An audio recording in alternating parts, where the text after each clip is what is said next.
প্রিয় লিসেনার্স, আসসালামু আলাইকুম।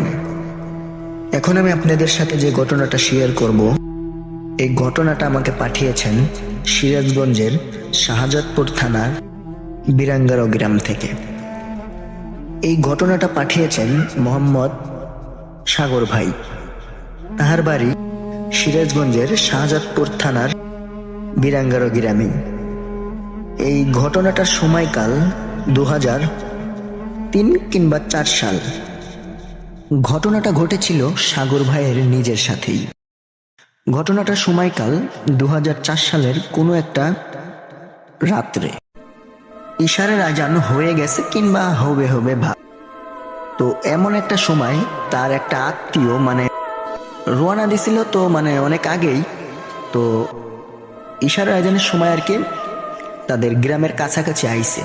তো তারপর সাগর ভাইরে সে ফোন করছিল যে ভাই আমি এর দূর আইছি, তুমি আমাকে এসে বাকিটা নিয়ে যাও। তো সে তারপর সাগর ভাই রিসিভ করার জন্য তাকে আনতে যাচ্ছিল আর কি। আর তখন তো বেশি রাত হয়নি, তো সে যাচ্ছিল।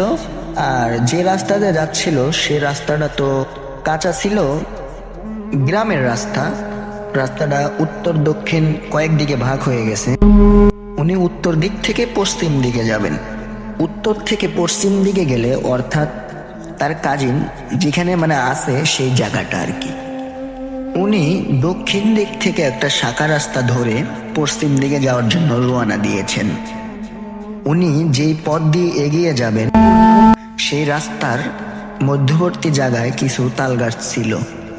তো উনি তখন একলা একলা হেঁটে যাচ্ছেন। ওনার কাছে স্মার্টফোন ছিল না, উনি একটা বাটন ফোন ইউজ করতেন। সেটাতে টর্চ লাইট ছিল, অর্থাৎ ফ্ল্যাশ লাইট ছিল। সেটা জ্বালিয়ে উনি টিমটিম আলোতে যেটুকু দেখতে পাচ্ছেন সেটাই দিয়ে যাওয়ার চেষ্টা করছে। উনি একে একে হেঁটে যাচ্ছেন। আর বলে রাখা ভালো, সেই রাস্তাটা ছিল কাঁচা মাটির রাস্তা। আর এই রাস্তায় তেমন কোনো গাড়ি চলতো না। অটোরিকশা তখন তো মোটামুটি হয়েছে, এখন যেমন অটোরিকশার জয় জয়কার সব জায়গাতেই, তখন তো আর ছিল না।